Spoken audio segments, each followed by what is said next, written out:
Hello, and welcome back to Politico's Competitive Europe Summit. My name is Jan Chański, and I'm a senior policy editor at Politico, and I'm in charge of mobility, and I'm also the defense editor. And defense is what we're going to be looking at in this panel, and the name of the panel is A New Era for Defense, Will Procurement Secure Europe's Autonomy? And we're going to be talking about procurement and the defense ramp-up in light of the existential threat that is posed by Russia. The risk of war is real. I was just at a conference in Warsaw a couple of days ago, and there Prime Minister Tusk, in the wake of the overflight by the Russian drones, did say that there is a strange form, but some form of war is starting with Russia. Coupled with that is the problems, looming collapse of the traditional alliance with the United States. I think anybody who watched that frankly bizarre speech by Donald Trump and Pete Hegseth yesterday to the gathered admirals and generals of the U.S. military should have no illusion that that something is different with America. In a sense, that means that Europe has to stand alone, and the question is, how fast will it be able to do that? And does it have the resources to be able to stand alone in terms of defense? We've got a great panel to tackle just those issues. So starting from my left, we have Klaus Welle. Oh, where's my thing? Klaus Welle, the chairman of the Academic Council of the Wilfried Martens Center for European Studies. Then Marie-Agnes Strack-Zimmermann, who is an MEP with Renew Europe and chair of the European Parliament's SEDE committee, which is in charge of defense. And then Camille Grand, the Secretary General of ASD, representing European aerospace, security, and defense industries. I'd like to start with Marie-Agnes to see if we can generate a little bit of news.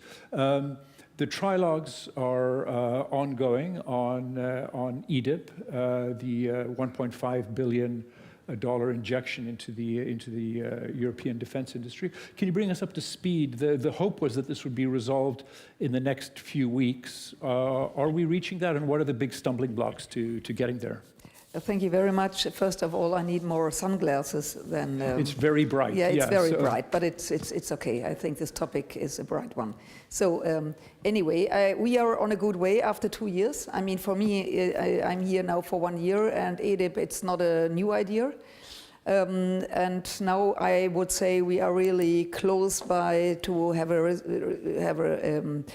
possibility going on. The question is, or the question will be less the Commission or the members of Parliament.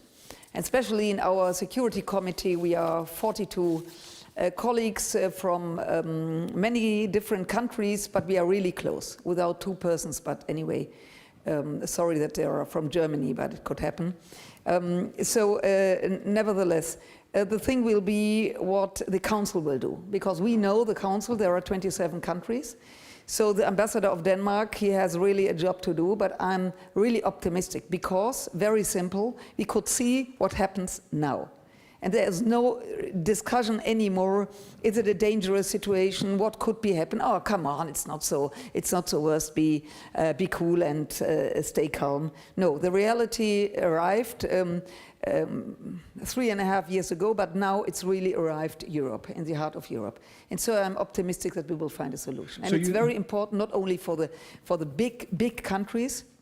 Also for the smaller countries, it's really very important for their industry, because for people living there, we have to find a possibility talking to the public opinion. And you could talk to public opinion if they realized that to invest in military equipment, it's also in investing in security for civil questions. And there are jobs, and you create jobs. So it's not only a question of the big countries, it's for the small countries and also for countries who are interested in joining this program, even they are not member of the European Parliament. And so you've got a large, as you were saying, a large committee, MEPs from across Europe. Do you find that there are deep differences in urgency, in the desire, in the willingness to spend money. The further you are from Russia, if you're in Spain or Portugal or Italy, is it just less pressing that there's other economic needs, and it's much more difficult to convince people from those regions that this is serious, or is that changing? I think it's better now. It's true. It's a question of where is your country, the geographical situation. Of course, if you have a Russian border, for example, our Finnish friends with 1,500 kilometer Russian border, you know what I'm talking about. But it's true, it has something to do. But if I always said Spain and Portugal, my Portuguese colleagues say stop, don't say both countries, because I think the problem is yes, the Spanish colleagues are far away. You know, we have also the discussion in NATO about the 5%. But anyway, I think that our job is, you know, to go forward. I mean, it's not possible to wait for this country who is slow. We have to go forward, and I'm sure that everybody really realizes that we have no time anymore, and that Putin, I mean, all this trouble we could see, all the drones, I mean, it's a huge theater. You know, it's a proof of what happens in Europe. Are they nervous? Yes, there are. Discussions, yes, discussions all over.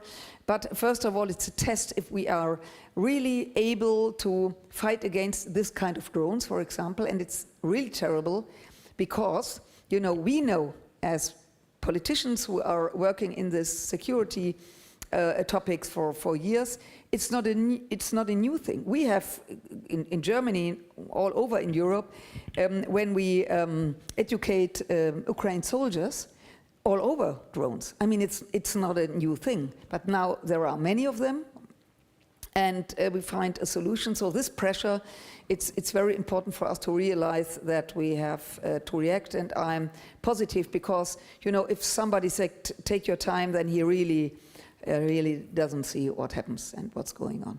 Great, thanks. A big issue is, and we hear this through the national financial programs, and then especially with what the EU is trying to do, is to boost Europe's defense industry. I was, maybe Camille and Klaus, I'll get you to hop in on this. Does Europe have too fragmented a defense industry to be able to step up to this sort of thing? What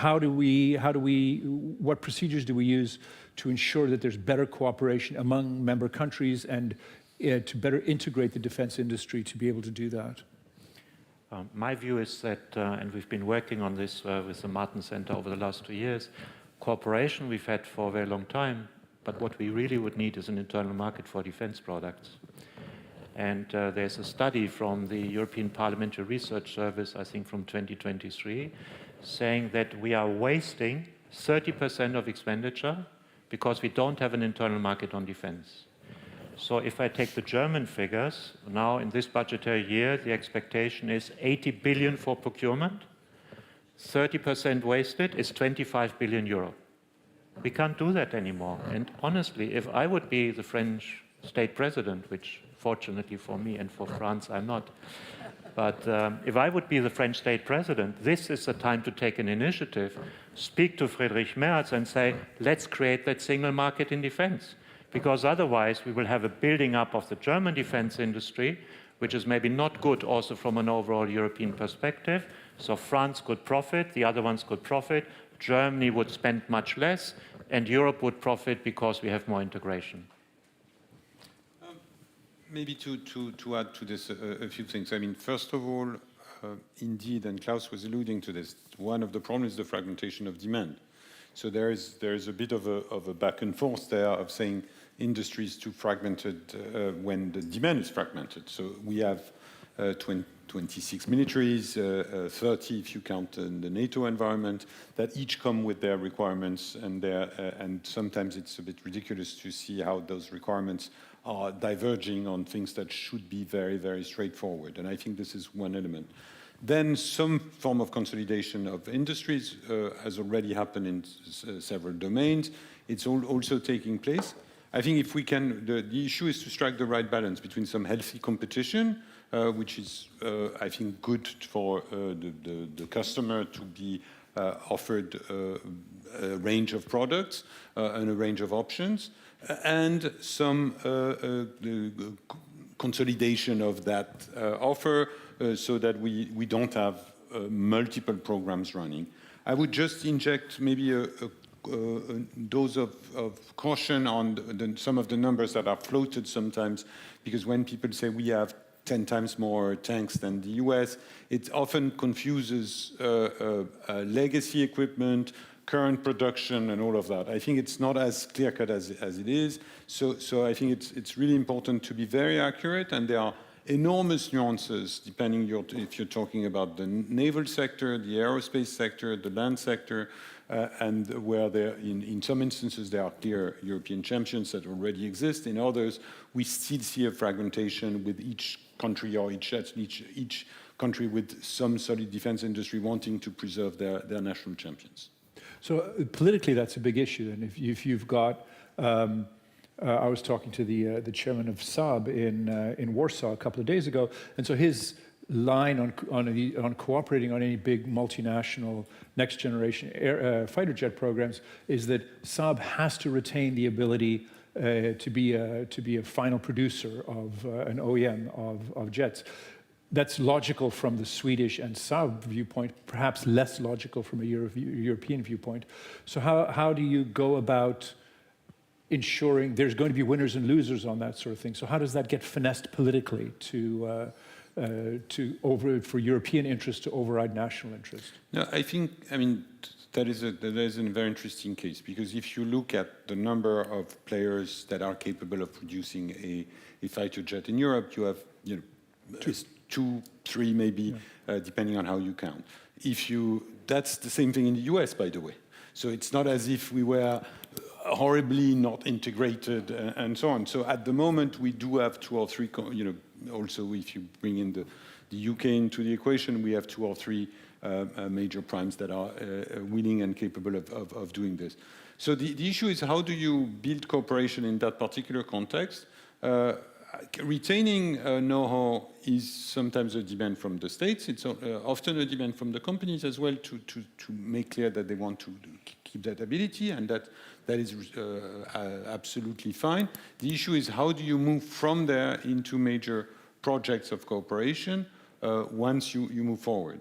And there, I think we can do better at facilitating cooperation, making sure that we have not only interoperable, but cooperation that enable a large participation of the ecosystem and all of that. And that is where the EU and the national governments can probably move to the next phase. Mary Agnes, is that a role for the EU? Should Brussels step in at that point? I think that. I'm not sure. The question is, for example, the FCAS. Yeah. So France and Germany try to work together, I would say.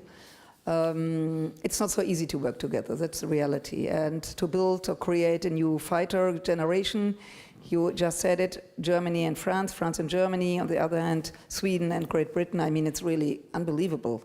Now, of course we have to work together. And the question will be, if this fighter is ready for takeoff, to make it simple, it is an answer of the challenges which we could see now, because when this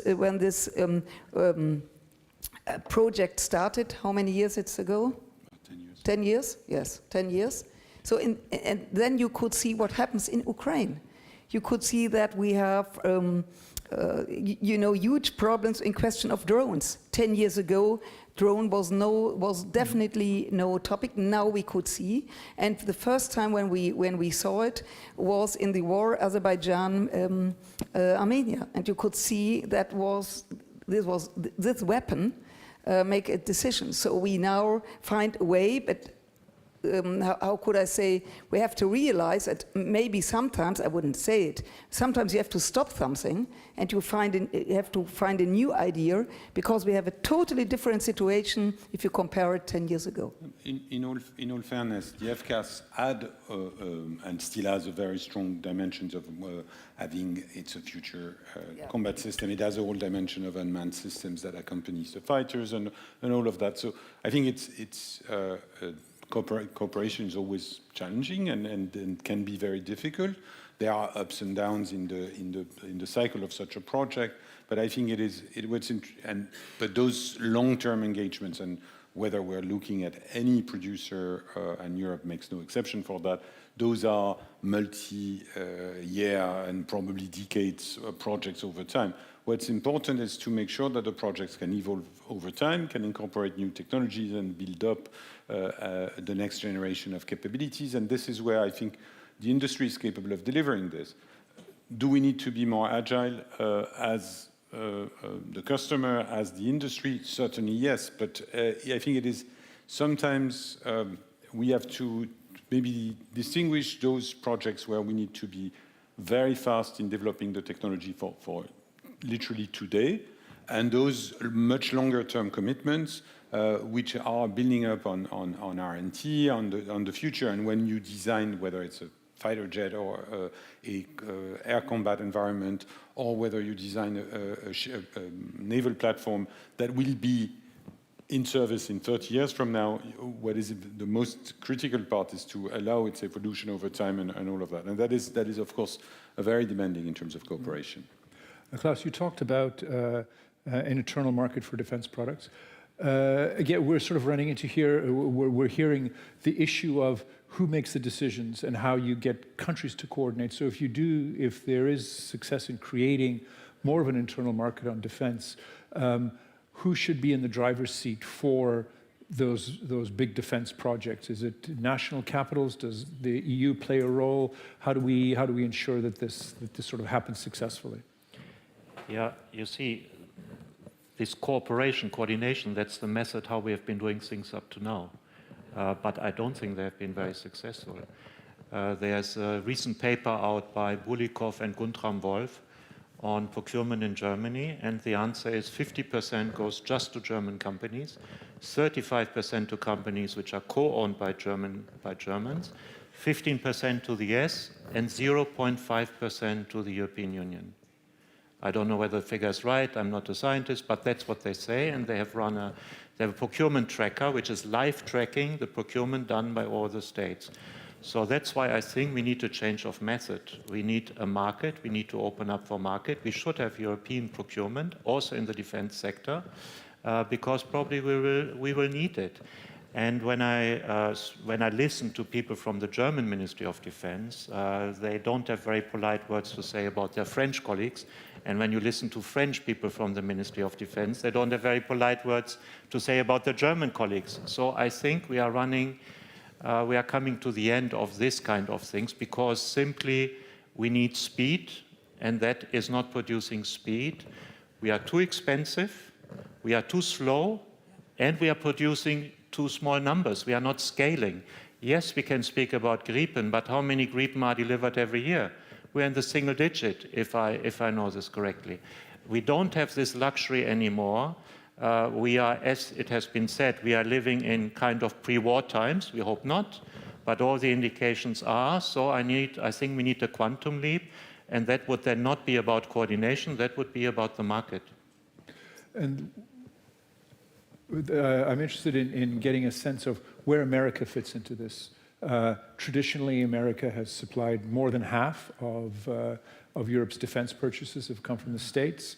But a lot of what we're seeing with EDIP, with the SAFE program that the EU has put together, there's a very strong focus on nurturing and pumping that money into European companies. Does Europe still need American companies? And is there a political risk in the era of Donald Trump of actively working to exclude American companies from these procurement deals inside Europe that Washington will retaliate? You're in the hot seat, yes. so yeah. Okay, first of all, it's absolutely correct that we have to find a European way. But the reality is that, of course, the next years we need the input of the United States. But we could make the difference, and I know there are many, many even big US companies who are really nervous now because they realize that there are many countries, many companies who say, okay, we are really willing to find a European way to become more independent, not complete independent. This is, I think, I think it's the right way. But if you ask me now, yes, we need the abilities from the US still. And Donald Trump, he knows it. Of course he knows it, but I think the reality shows that how important it is to become independent, because you could see what happens in Ukraine. So there are so many, I mean, the United States, they have everything. But you know, when I was studying, I mean, it's 45 years ago, they have discussions in the United States about about space, and not only in a good way space. What could happen if? And nobody in Europe was really thinking about, hey, what could happen? So you know what I mean? We are nearly 30, 40 years back. So it's a possibility now to become more independent, but anyway, for the next years, we need also components from the United States. I think there are two things there. I mean, first, with regard to US policy, we have to recognize that, first of all, the US is not a gigantic Walmart or Deleuze that is available where you can find everything tomorrow. There are delivery times, there is competition with other markets. So, you know, it's not as if there was this off-the-shelf, you know, this notion that we buy off-the-shelf from America because it takes time to produce in Europe is misleading, because it takes time to produce in the US as well. And that is a fact for today for existing equipment. Second thing, the US will remain, the US defense companies and defense equipment will remain part of European security for the foreseeable future, if only because there are many European countries that are wedded to major European American products, and that will last for years ahead. Thirdly, the US, and we have to recognize that, not only because of Trump and political reasons, but the US defense industrial base is struggling to meet simultaneously a US demand, including a rebuilding of US capacity, and that's the priority of the Pentagon, the demands of US allies in the Indo-Pacific and in the Middle East, and European demands. And I don't know where we stand in this list of priorities. So we have to be aware of that, because this is not as if it was very straightforward and it suffices to sign a check and you get what you want. On top of that, I think it is also fair as Europeans to recognize that we need to be doing much more by ourselves to be able to meet the requirements of our forces, to build up this capacity. And on this, I'm extremely confident that the European industry is absolutely capable of delivering 99% of the capabilities that we need. We are not behind the curve on that. We have very capable companies. We have very smart startups all over Europe in the defense field that can deliver this. So based on this, we need to really identify where we want to continue to cooperate with the US because it makes sense, where there are some legacy projects that will continue. And at the end of the day, you know, when you look at EU regulation, and I hear and understand the fear of some American companies, but when you look at it, nothing is preventing the procurement by national defense ministries of US equipment. The whole debate revolves around where does EU money go, and that is bit of a no-brainer, as the US would say. The US taxpayer money goes to the US, to US companies. So for me, it's a sort of fairly simple fact. The fact that, okay, you want on very urgent requirements or specific requirements to create a little room for maneuver on this, why not? But the reality is that the debate seems to focus very much on the EU regulation, when the EU regulation is only shaping a small portion of the market by comparison with what's done domestically and that remains. Nobody's forbidding anyone to choose an American product if they want to. But I would really suggest that it's important for the Europeans to grow their capabilities. And if I may end on one last thought, I would say especially in the domain of critical enablers, where the dependencies are the strongest. So this is where the Europeans, when it comes to command and control, space, airborne surveillance, you name it, we really need command and control. We need to be on top of our game, because this is where the dependencies are the strongest, I'm afraid. Klaus, what's your thought on the American dimension? If I take the same paper, I hope it's a good paper by POLITICO and others, they are saying that they don't find in their procurement tracker, they don't find these American figures. The figure for Germany was 15%. The figure for France and even for Poland was not so. Poland was higher, but then came in South Korea. So the real issue seems the procurement to European Union countries. And the figures for the US seem to be exaggerated in the debate, so maybe we don't have a real issue there. I think the real issue is not the US.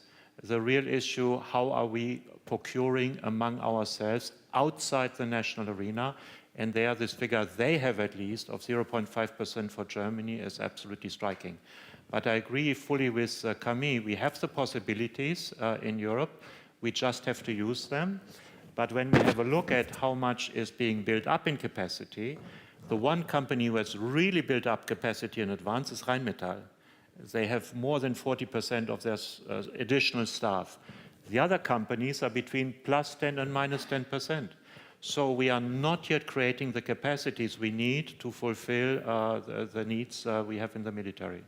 And what's your take on the 150 billion euro SAFE program? Is very strongly geared towards joint procurement, that there's this push to, among European countries, the UK, Canada, maybe South Korea, maybe Turkey will be in there as well. But the idea is that the countries will be buying together to cut costs and to become more efficient. Is that what do you think of that program? And is that a sensible approach? I think it's great. It's exactly what we needed. In the absence of an internal market, we need to create incentives that some countries are cooperating. And honestly, the debate we are having about the US would never have about Europe. So we should do this with self-confidence. We need to build up our own capacities. The European Commission has been doing a lot now, also in the support of startups. 131 billion in the next MFF foreseen for defense or defense-related expenditure. And this 150 billion now in SAFE, they give the possibility for the next European Council to discuss and hopefully decide on very precise cooperation projects. What's your thought on that? SAFE is very focused on immediate requirements and enabling budget decisions by countries that are, by the way, the allocation of the funding from that perspective is pretty precise in the sense that it benefits those countries that need additional loans and additional borrowing to be able to meet their demands. So I think SAFE is a very good tool from that perspective, and incentivizing joint procurement is also a smart way in that particular context. I think the interesting thing is to see, and I think this is an ongoing conversation with the Commission, is to see, okay, where will the Commission position itself? It is not, we're going to have very expanded defense budgets in Europe. That is a fact. So essentially defense budgets are going to double, and probably procurement is going to more than double across Europe. From that perspective, what the Commission is doing is only a fraction of that. So where can the Commission make a difference to facilitate and encourage cooperation? What's the governance of that? And I think I think there are lots of things to be refined there, because part of the requirements come from the NATO arena, part of the requirements, those who buy remain the national defense ministries. So how do we make that system work and be efficient for the customer and and to deliver a bigger bank or euro, if I may put it this way? And that's the joint challenge that we have to face. Mary Agnes, what's your take on SAFE and that approach to trying to bring more coordination to arms purchases? It's really a great chance now to start. A little bit late, but I hope not too late. And it's really a chance even for smaller countries. And this is the idea, not only for the big one.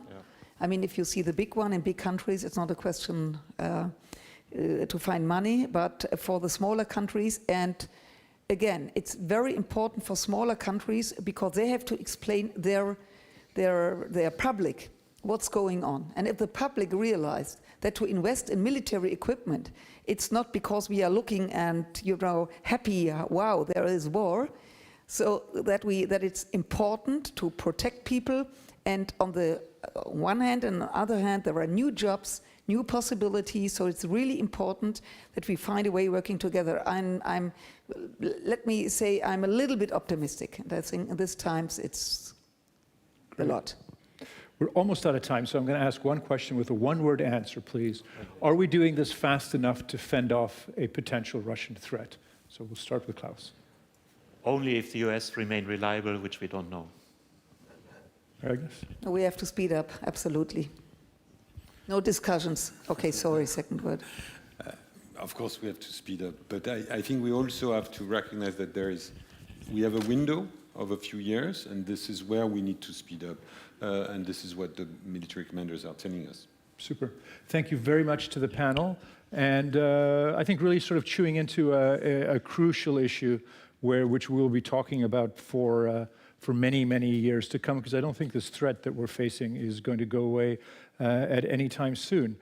Please stay seated, and I'd like to invite Victor Jack to the stage, and he'll be monitoring the next panel, which is a policy spotlight discussion, Powering Europe. Thank you.